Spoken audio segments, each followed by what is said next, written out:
Valmiki Ramayana, Kishkindha Kanda, Book number 4, Sarga 30, Roman numerals XXX 30, Rama's Lament.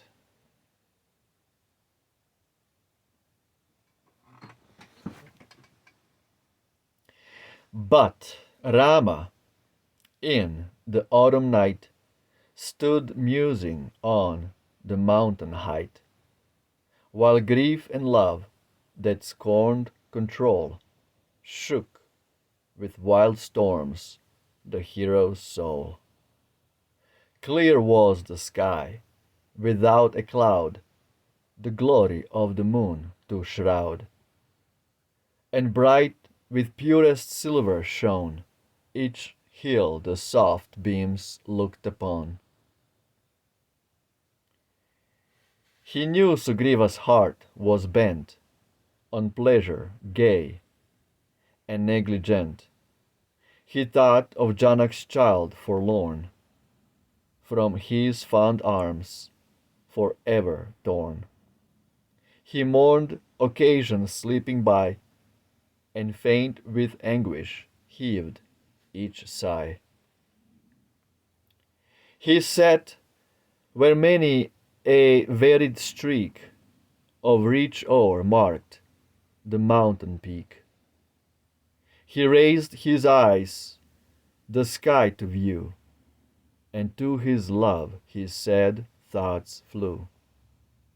He heard the Saras cry, and faint with sorrow poured his love-born plaint.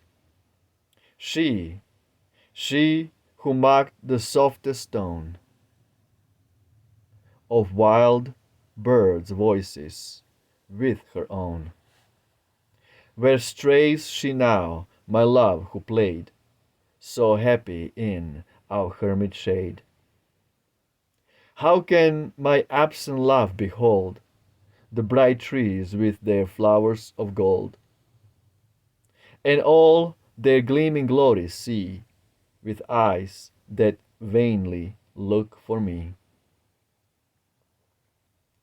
How is it with my darling when, from the deep tangles of the glen, float carols of each bird elate, with rapture singing to his mate?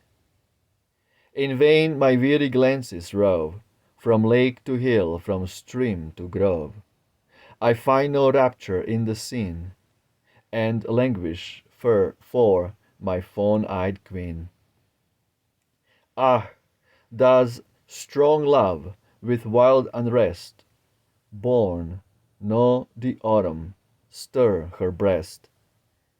And does the gentle lady pine, till her bright eyes shall look in mine? Thus Raghu's son, in piteous tone, overwhelmed with sorrow, made his moan. And as the bird that drinks the rains, to Indra thousand-eyed complains, then Lakshman, who had wandered through the copses where the berries grew, returning to the cavern found his brother chief in sorrow drowned, and pitying the woes that broke, the spirit of the hero spoke.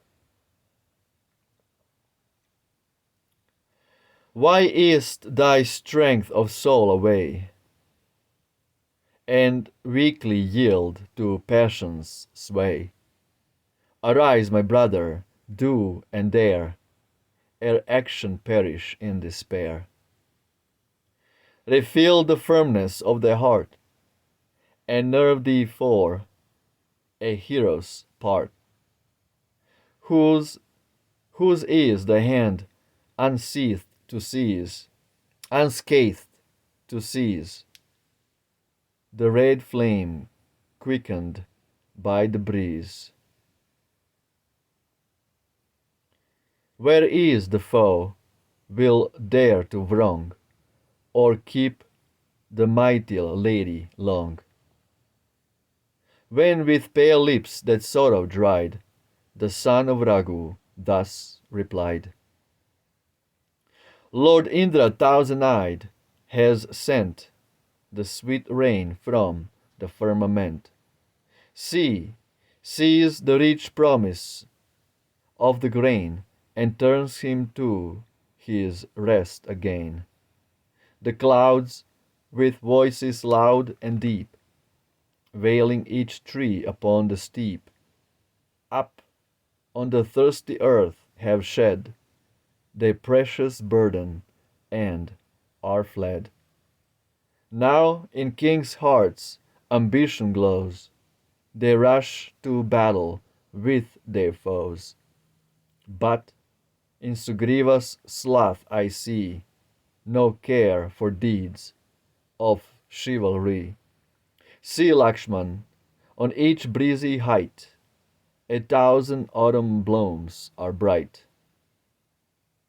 See how the wings of wild swans gleam on every islet of the stream.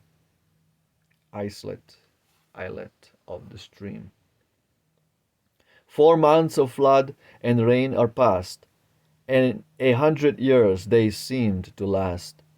To me whom toil and trouble tried, my Sita severed from my side. She, gentlest woman, weak and young, still to her lord unwearied clung. Still by the exil's side she stood, in the wild ways of Dandak wood. Like a fond bird disconsolate, if parted from her darling mate, Sugriva lapped in soft repose, untouched by pity for my woes. Scorns the poor exile dispossessed, by Ravan's mightier arm oppressed. The wretch who comes to sue and pray, from his lost kingdom far away. Hence falls on me the Vanar's scorn, a suitor friendless and forlorn. The time is come, with heedless eye, he sees the hour of action fly. Unmindful now his hopes succeed, of promise made in stress of need. Go seek him sunk in bliss and sloth, forgetful of his royal oath. And as mine envoy thus upbraid the monarch for his help delayed, vile is the wretch who will not pay the favor of an earlier day. Hope in the supplicant's breast awakes, and then his plighted promise breaks. Noblest mid all of women born, who keeps the words his lips have sworn. Yea, if those words be good or ill, maintains his faith unbroken still. The who forget to aid the friend who helped them when they prayed, dishonored in their death shall lie, and dogs shall pass their corpses by. Sure thou wouldst see my strained arm hold my bow of battle backed with gold, wouldst gaze upon its awful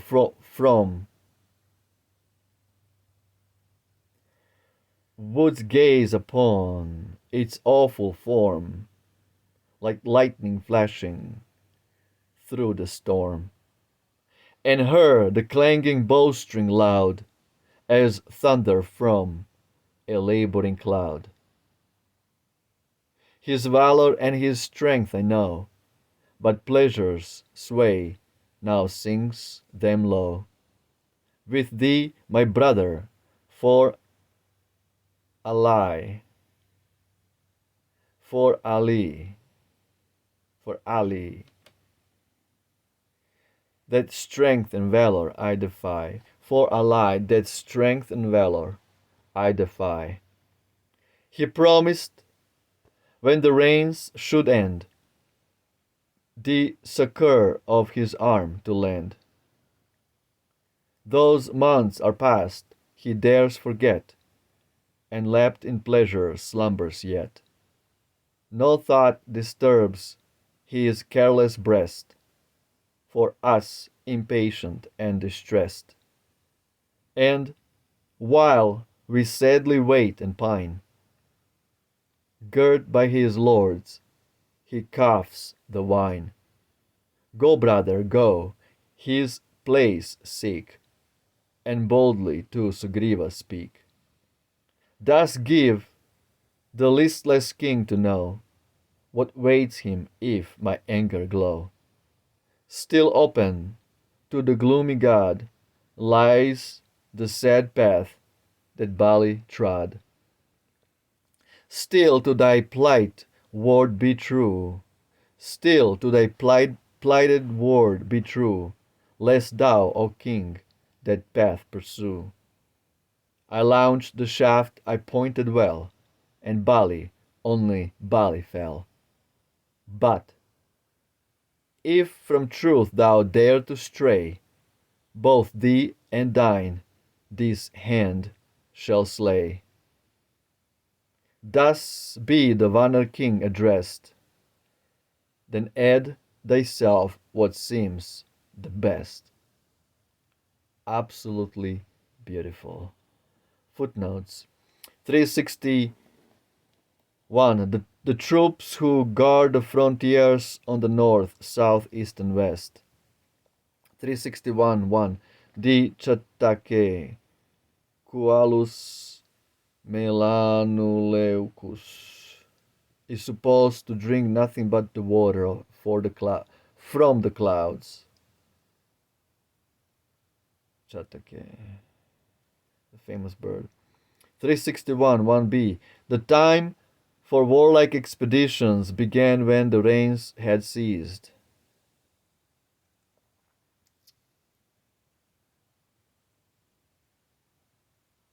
Wow.